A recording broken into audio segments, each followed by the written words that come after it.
Olá, pessoal. Sou Márcio Bueno, CEO da BNSK, criador da metodologia da Tecno-Humanização, e hoje a gente vai bater um papo com Diógenes Carvalho Lima. O Diógenes, 54 anos, casado, duas filhas, e 37 anos de carreira. Ele é primeiro tenente do Exército Brasileiro, graduado em Administração de Empresas e pós-graduado em Administração Financeira, Gestão de Recursos Humanos, Didática do Ensino Superior, especialista em Supply Chain Management e Governança Corporativa, com diversos cursos e estágios no Brasil e no exterior. Ele é conselheiro de administração certificado pelo IBGC e atualmente ele é diretor comercial e marketing da Novitá. Diógenes, super bem-vindo, obrigado por você ter aceito essa participação, ou participar aqui da leitura antecipada e falar sobre o livro Aprenda a Criar Riqueza Sem Gerar Miséria com a Tecno-Humanização. Eu que agradeço, Márcio, foi uma honra, um prazer enorme. A gente se conhece há pouco tempo, mas deu para identificar em você valores humanos da mais alta qualidade. Parabéns pelo teu pensamento, pela tua carreira, por aquilo que te fez chegar até aqui. E realmente é um prazer imenso estar aqui podendo falar contigo. Legal, super obrigado. Bom, a gente vai começar esse bate-papo como vamos começar com todas as pessoas que leram. O livro você acredita que seja possível criar riqueza sem gerar miséria no mundo corporativo atual? Olha, eu tenho sim uma convicção de que as empresas podem gerar riqueza sem que haja um abuso da cadeia que faz todo esse processo de produção, de serviço, de comercialização. Eu vejo isso como algo muito factível. Evidente que entre a realidade de que é possível e aquilo que ocorre no dia a dia, tem uma certa distância. Porque a gente sabe que a maior parte das empresas são movidas ainda pelo lucro, são movidas ainda pela, talvez, ganância, acho que essa é uma palavra muito forte, mas é a verdade, de fazer com que elas tenham um crescimento a qualquer custo, independente do que elas tenham que passar por cima, né? Eu acredito muito nisso que você escreveu e realmente tenho a convicção de que é possível gerar riqueza sem gerar miséria, com certeza. Legal. Como foi a leitura do livro? Sofreu muito? Como foi? Me conta aí. Não, muito pelo contrário, eu até fiz um post no LinkedIn. Cara, você foi muito feliz na forma como você conduziu. Não se trata de uma linha do tempo, então também não ficou algo de um enredo que você precisa acompanhar com muita atenção nos detalhes, mas você se apaixona pelo livro logo nas primeiras páginas, porque é uma leitura fácil de um assunto muito complexo e denso, porque não é simples você trazer uma situação que é nova, de modo geral, né? Você até cita, eu não vou guardar todos os nomes, você até cita um mega de um influencer global que pensava numa situação de deep skill, e, na verdade, você, 2 anos antes disso, já estava tratando dessa forma. Tal. Então, assim, o que eu percebi durante a leitura do livro foi isso, uma vontade enorme de colocar à disposição da humanidade, das empresas, das pessoas, dos profissionais, pensar da forma certa de se pensar, né? Sem essa questão de só fazer aquilo que, em tese, o momento está pedindo. Então, isso eu achei muito legal. Então, um livro muito gostoso de ler, foi uma leitura muito leve. Eu gosto de escrever sobre os pontos que eu vou tendo dúvidas ou insights ou coisas que eu posso colocar no meu dia a dia. E, olha, parabéns, tem muitas dicas, muitas tiradas, muitas reflexões nesse livro, muito bom. Legal, isso era uma coisa que eu tenho curiosidade, e na verdade para mim era importante, quando eu escrevi, que isso gerasse reflexões e que gerasse insights. Então você conseguiu extrair insights dali para aplicar no teu dia a dia, na tua empresa, nos seus negócios? Com certeza, de verdade tem várias possibilidades de a gente conversar com outras pessoas. Não é fácil, porque todos nós sabemos que a cultura de uma organização ela está muitas vezes enraizada em determinados momentos, e elas se fortaleceram com aquilo. Eu não sei se você fala no teu livro, mas eu tenho uma frase que eu gosto muito, eu não me recordo de verdade, mas que é assim, né? o que te trouxe até aqui não necessariamente te levará adiante. Então, a gente comenta isso no livro. O sucesso do passado não garante o sucesso do futuro. E muitas vezes nós nos apegamos ao passado porque, de certa forma, deu certo, né? E é muito comum você ouvir isso do sócio fundador. Eu tive a oportunidade de trabalhar em multinacionais, em empresas nacionais, e muitas vezes o desafio é esse, né, de fazer o change management das pessoas que estão no topo. Porque, de modo geral, o que você escreve, as pessoas que estão abaixo, ali naquele nível médio, nível operacional, poxa, era tudo que elas querem ouvir, era tudo que elas gostariam que as empresas que elas trabalham façam, de verdade. O desafio está no board, né, no C-level, no conselho, de fazer com que essas coisas efetivamente sejam apoiadas dentro da companhia, né? Então, acho que isso é o grande desafio para nós. Exato. Sabe que eu tenho encontrado muito isso, né, quando eu converso com as pessoas, com as empresas, com os executivos, e quando eu falo com muita gente, eu falo todo dia com muita gente, puxa vida, a tecnomanização, esse framework, esses pilares e tal, e essa ideia de conseguir criar riqueza sem gerar miséria, é exatamente o que eu penso. Então, assim, vai de encontro com o que a imensa maioria das pessoas pensam, mas elas não sabem como fazer isso ou como levar isso no dia a dia. E aí, esse é um dos motivos que a gente criou a metodologia, criou o framework, criou ferramentas, que a gente não se aprofunda neste livro, terá um outro livro onde a gente vai se aprofundar, porque aqui era a introdução à tecnologização para você conhecer o conceito. É o conceito, né? Exato, para conhecer o conceito, agora a gente vai se aprofundar no próximo livro, mas a questão super importante aqui puxa vida, pera lá, vamos entender aqui uma coisa.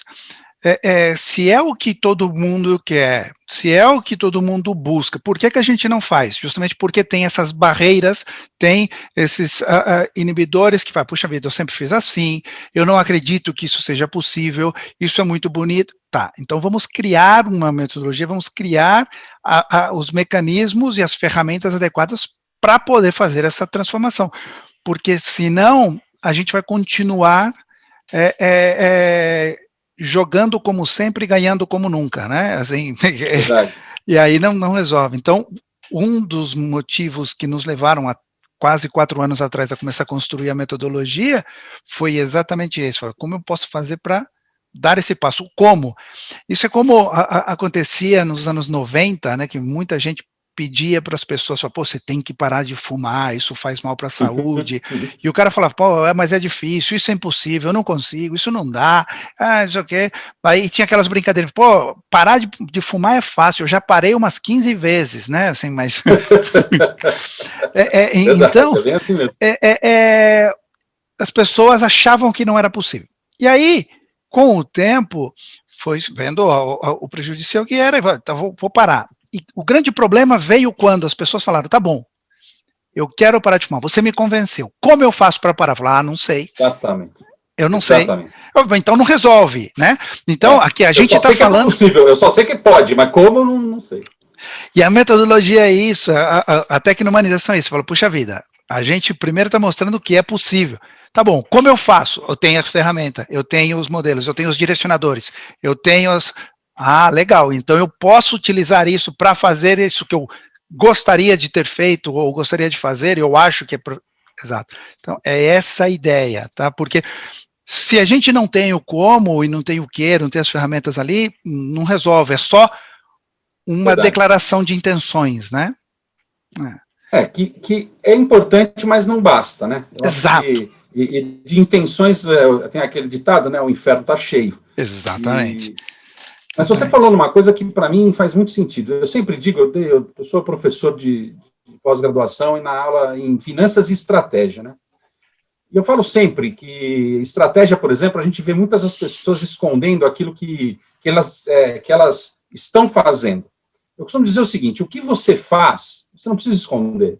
Você tem que esconder o como você faz, porque esse é o segredo.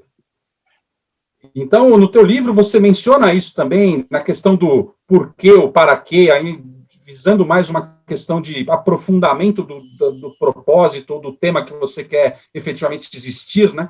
Eu acho isso bárbaro. Então, é isso que eu digo sempre. Se você souber o como fazer, guarda isso para você, se for algo estratégico. Porém, se não for, você tem que esparramar para o mundo, você tem que compartilhar como se faz isso, porque aí todo mundo vai se beneficiar. E esse é o grande, na minha maneira de ver, eu acho que é tudo que você colocou dentro dessa Pangera, né? Porque nós estamos vivendo hoje um universo que, na vida real, nós estamos falando de 5 gerações, com certeza, né? Do bisavô até o bisneto, então, seguramente tem 5 gerações. Nas empresas, em algumas pode ter 5, mas com certeza 4 já começam a estar juntas. E é interessante esse discorrer que você faz sobre as gerações, porque é muito raro a gente falar do que o outro ou o anterior era, ou que o novo será. Mas a gente sempre esquece que um dia a gente foi adolescente, né? Eu tenho filhas de 20 e 16 anos, eu já tive a idade delas. E por que eu não me coloco no lugar delas para entender, poxa, será que eu não estaria naquela época fazendo o mesmo? O que mudou exatamente? Né? Eu acho que a grande mudança que ocorreu foi essa da tecnologia entrando de forma muito presente na sociedade. Esse, para mim, foi o grande divisor de águas, tanto para o bem quanto para o mal. E aí é uma questão de para que lado você vai, mas para mim é bem essa a definição. Exato, e a questão, a gente trata nos projetos a questão das organizações multigeracionais e tal, porque é importante pensar que quem tem mais de 50 anos não serve é um erro, e pensar que quem tem mais de 50 anos e cabelo branco sabe tudo também é um erro. E não é nem um extremo nem outro, a gente tem que aproveitar o melhor dos dois mundos, a gente tem uma grande oportunidade, uma imensa oportunidade de aproveitar os conhecimentos e os benefícios de ambas, ou de todas essas 4 gerações que estão no mercado de trabalho. Então, a gente trabalha com mentoria reversa, a gente faz um monte de coisas nas empresas para aproveitar isso, até porque essa multigeracionalidade e essa multidiversidade enriquece as visões, né? Não existe inovação sem ter visões diferentes. Então, está tudo relacionado, existe uma interdependência. E aproveitar tudo isso, é que às vezes as pessoas gostam de querer escolher um lado, né? Eu estou do lado da tecnologia ou do humano. Eu estou do lado dos mais velhos ou dos mais novos. Não. Tudo junto, é tudo junto. Porque no final somos plurais, somos interdependentes. E as organizações, se a sociedade é assim, as organizações, como são formadas por pessoas, também. Então a gente tem que levar isso para as organizações com essa visão e colocar. Não enfrentar as coisas, né? Eu venho da área de tecnologia e escutava muito, pô, você é o culpado das pessoas perderem o trabalho e tal. Eu falei, não, cara, não, eu tive discussão uma vez, eu participo de um grupo, aí, e uma pessoa de mais idade e tal, quando fechou a FENAC no Brasil e quando a Saraiva pediu concordata, falou, poxa vida, a tecnologia está matando as livrarias. Eu falei, depende. A Amazon, há 20 anos, mostrou um caminho, e a Saraiva teve 20 anos para se adaptar, e não o fez. Então, talvez não tenha sido a tecnologia, talvez tenha sido a inoperância dos executivos da empresa, que não entenderam que as coisas mudaram. E se ela tivesse utilizado a tecnologia a seu favor, talvez ela estaria no lugar do Jeff Bezos, sabe? E o que é muito curioso é que, assim, pelo menos os relatos que se tem, as matérias, é que nunca se teve tantos livros impressos como agora. Então, na verdade, quando você pensou lá na tecnologia, você estava pensando no... você estava pensando, eu estou com o teu aqui, tá? Não aparece porque tem um green aqui. Tem o fundo verde. Mas se você verificar o que todo mundo pensou no primeiro momento, e eu confesso que eu também pensei assim, e fiquei um pouco, assim, preocupado, acho que não é a palavra, mas fiquei desconfortável, porque eu gosto do papel. Você menciona isso no seu livro também, e eu gosto do papel, porque eu posso fazer anotações, não faço mais nos livros, faço à parte, mas gosto de fazer anotações, porque o meu pai me ensinou uma coisa muito legal. Eu lembro que eu não gostava tanto de ler, eu era jovem e ele me entregou um livro, que é muito fininho, que era O Maior Vendedor do Mundo, do Og Mandino. Foi o primeiro livro não escolar que eu tive a oportunidade de ler, tinha lá meus 15 anos. E eu falei, pô, eu vou mostrar para o meu pai que eu gosto de ler, sei ler rápido, né? Bom, eu sei que no final de semana eu matei o livro e tal, isso porque eu não peguei ele afinco, porque dava para fazer em 3 horas. Aí eu cheguei para ele no final do domingo e falei, ó, pai, tá aqui, eu li, muito legal. Tá bom, lê de novo. Lê de novo? Peraí, eu acabei de ler. Eu já Não, li, mas né? quando você ler outras vezes, poxa, eu não sei lá, acho que eu já li algumas dezenas, eu não contei. Mas quando você lê outras vezes, você vai ver o quanto você está evoluindo e o quanto você está enxergando de coisas que você não via antes.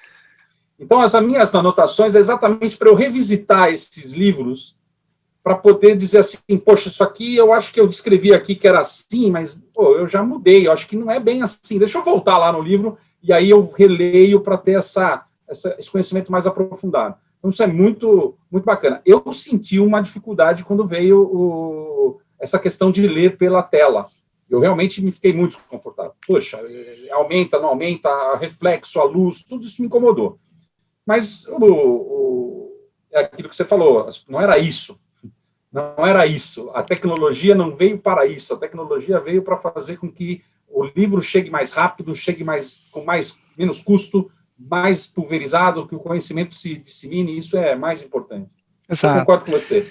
A FENAC errou no Brasil. Eu tenho uma grande amiga que foi a CEO. Ela não é a responsável, evidente, mas é muito complexo essa questão do quanto você não aposta numa visão que está existindo e você está meio que ali em cima do muro, vamos chamar assim. Exato. E isso, para as empresas, acontece frequentemente, e é importante você ter uma metodologia, você ter um guia, você ter um framework para trabalhar, porque senão você vai à deriva, né? Vai fazendo as coisas. Agora, voltando aí para o livro, tem alguma coisa que você tenha e queira perguntar sobre o que você leu? Falou, puxa vida, estou de acordo, não estou de acordo, gostei disso aqui, vou levar para o meu dia a dia. Tem algum ponto que você queira mencionar? Não, eu só queria dizer sim, tem vários pontos, na verdade, mas o que eu vejo muito, e do que você colocou, e eu acho que esse é o maior desafio, porque ele não está baseado, na verdade, no framework, porque está mais baseado na vontade de fazer, né? Então, essa coisa de dar o estalo em quem absolutamente seria, e aí eu tive a oportunidade de aprender um pouco sobre conselhos de administração, participo de alguns, como conselho consultivo. O grande desafio que eu acho é daquilo que você mesmo mencionou, que é do hard, do soft e do deep skill. Eu vejo isso como um problema enorme, porque eu me identifiquei muito com isso que você falou. Eu dividia sempre como se fosse o yin e o yang, RH. Eu nunca na minha vida, olha que eu contratei muita gente, eu nunca contratei recursos. Nunca. Eu só contratei humanos. Eu analisava outras coisas, caráter, disciplina, vontade, interesse, atitude, coisas que não têm nada a ver com o recurso que ele tinha. Ao contrário, às vezes que eu contratei recurso, eu tive problemas, porque eu desequilibrei o clima organizacional. Porque essa pessoa absolutamente era muito mais recurso do que efetivamente um camarada que agregava valor e agregava para o time. E, no fundo, o time é que importa, não é as estrelas individuais. A gente precisa formar uma constelação. E, lamentavelmente, eu vejo que isso não chega no board, de modo geral. Eu não estou aqui generalizando, mas a maior parte não chega. O que o camarada quer é alguém que faça resultado a curtíssimo prazo. Isso começa pelo próprio conselho, está mudando, mas que coloca CEOs para trazer recursos e dinheiro e movimento e crescimento de curtíssimo prazo, muitas vezes destruindo o futuro da companhia. Eu vivi e trabalhei numa aqui no Brasil, que ela já foi líder de mercado, hoje ela vem ladeira abaixo.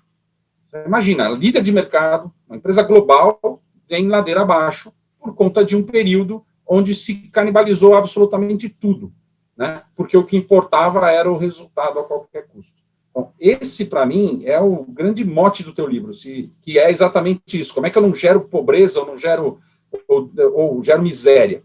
Então, dentro dessa situação, eu queria que você contasse um pouco mais dessa questão do DIP, porque, para mim, é algo que faz todo sentido e pode ser a diferença, efetivamente. Sim, no final é curioso, porque quando eu pensei nisso, foi baseado na experiência pessoal é algo que tinha em mim, né? Eu venho do mundo da tecnologia, eu estudei tecnologia e trabalhei com isso muitos anos, depois fui executivo, então a parte de negócios eu cuidava, eu sempre tive essa visão, esse lado humano, que eu acabei, estava mal visto no mundo corporativo falar sobre isso, né? Então eu tinha isso na minha vida Verdade. pessoal e na minha vida profissional era resultados, orientado a resultados, eu já fui dos que coloquei no LinkedIn orientado a resultados e tal, e não sei o quê, e não que seja ruim, e é importante ser orientado a resultados, mas não só Claro, isso, e claro. não alcançar os resultados a qualquer custo, a qualquer preço. E aí eu comecei a analisar, né, essa parte minha humanista, quando eu fazia as contratações e quando eu liderava as equipes e quando eu estava no dia a dia da empresa, eu olhava e falava, puxa vida, quando eu contrato alguém, eu não olho, para mim é muito mais importante, e surgiu, e eu cito no livro uma conversa que eu tive com um Sim, muito bacana ex-chefe, isso. Não. é, é, e ele me disse, literalmente, cara, se não fosse você, e eu não gostasse tanto de você, e você não entregasse os resultados que você entrega, eu te tocaria daqui a chutes e pontapés, porque a Verdade. gente tem que dar resultados e tal. E eu falo, cara, mas eu não sei porque as pessoas acham tão estranho e tão absurdo olhar, porque é o que realmente importa, o que faz a diferença nas equipes é esse lado humano. Então, a gente tem que ter hard skill, sem dúvida, a gente precisa saber Claro. fazer o trabalho. O soft skill, que também é chamado soft skill, mas ele não é tão soft assim, não é tão fácil conseguir desenvolver isso, mas é importante, sem dúvida é importante. E o que você falou, as pessoas consideravam, ou eu sou de exatas ou eu sou de humanas, ou eu sou mais de hard ou mais de soft. Eu sou. E eu até já pensei isso, porque era essa separação que existia no mundo. Eu falei, cara, Sim. para mim, essas duas coisas são importantes, mas existe uma terceira que é infinitamente mais importante para mim, e é o que eu sempre olho, e analisando a minha trajetória e o que eu fiz, eu identifiquei isso. Então, não foi algo que eu pensei, o que eu preciso encontrar e pôr um nomezinho para poder complementar o que já existe. Não, era o que eu fazia. Neste caso, coincidentemente, era o que eu fazia, e eu comecei a me perguntar por quê e entender o porquê.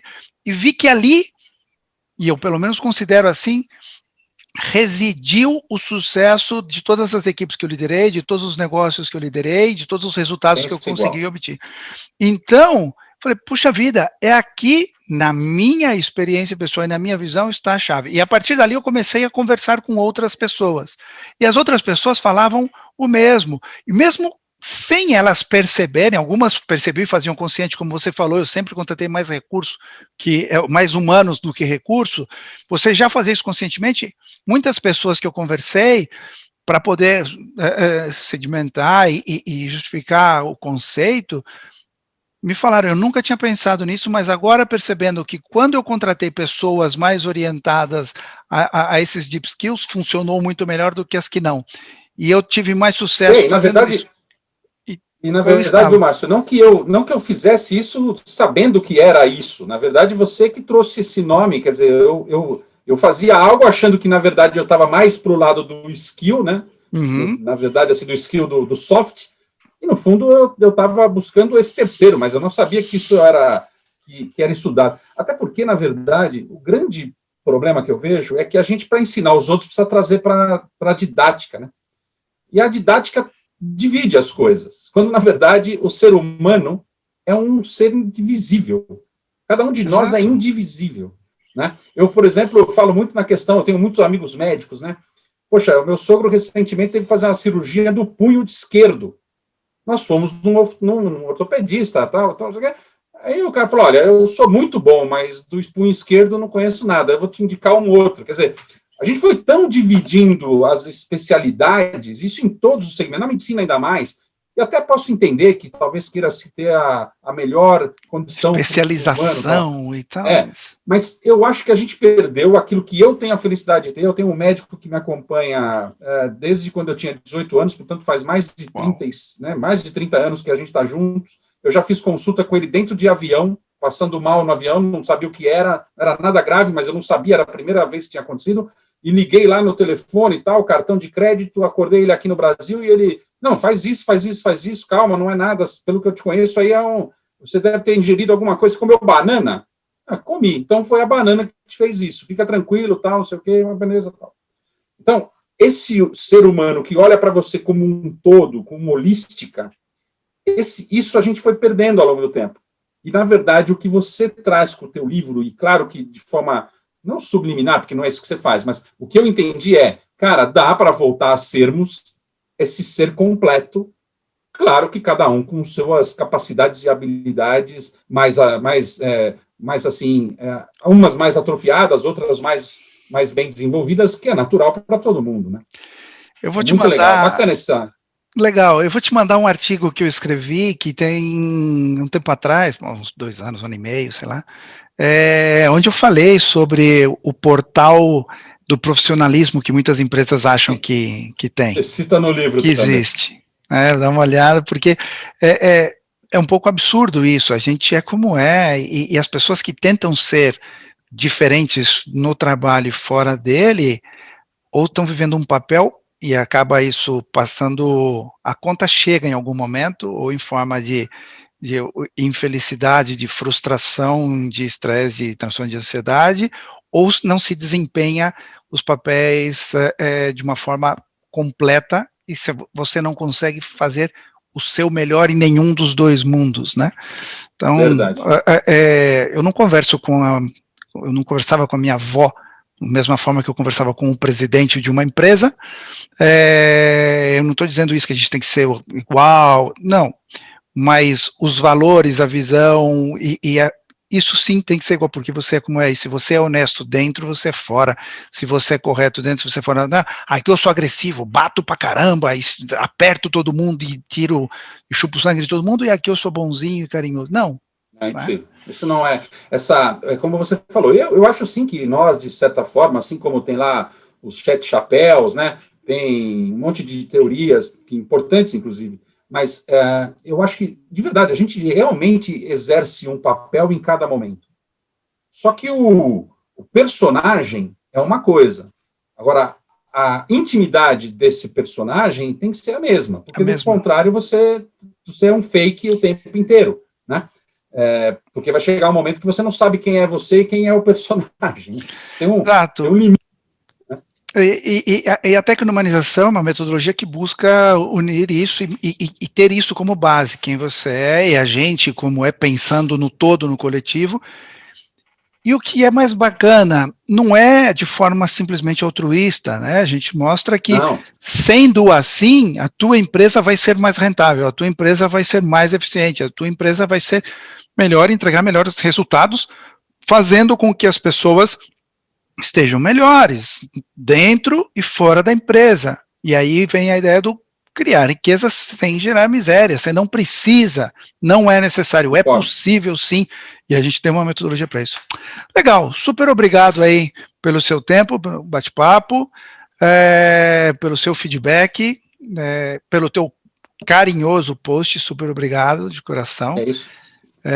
Eu espero que que o livro, que a metodologia e com as suas referências também, consiga levar isso ao maior número de pessoas possível e a gente consiga tecnohumanizar o mundo. Pode contar comigo, porque eu acredito de verdade no que você tem ali como conceito. E depois eu vou querer me aprofundar nesse como, que você você mostra apenas o tornozelo aqui, o que está certo, mas para levar isso adiante com outras pessoas e para dentro da nossa própria empresa lá. Perfeito. Márcio, foi um prazer enorme falar contigo mais uma vez, né? Sempre que a gente se fala tem sempre uma satisfação enorme e muito sucesso. O teu livro seguramente vai ser um best-seller, porque ele traz um conceito de que o mundo está precisando nesse momento, e sem ser piegas, sem ser aquela coisa paternalista, como você inclusive cita no seu livro. Não, nós temos que voltar à nossa origem, nós somos seres humanos.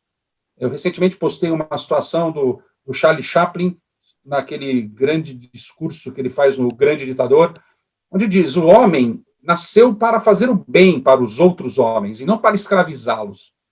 Só que isso foi em 1940. Passado 80 anos, eu acho que a gente só piorou. E com a tecnologia, se nós não seguirmos aqui, você coloca aqui como um conceito, a gente vai ficar pior ainda daqui a 80 anos. Eu não vou estar aqui, mas daqui a 80 anos nós vamos estar muito pior.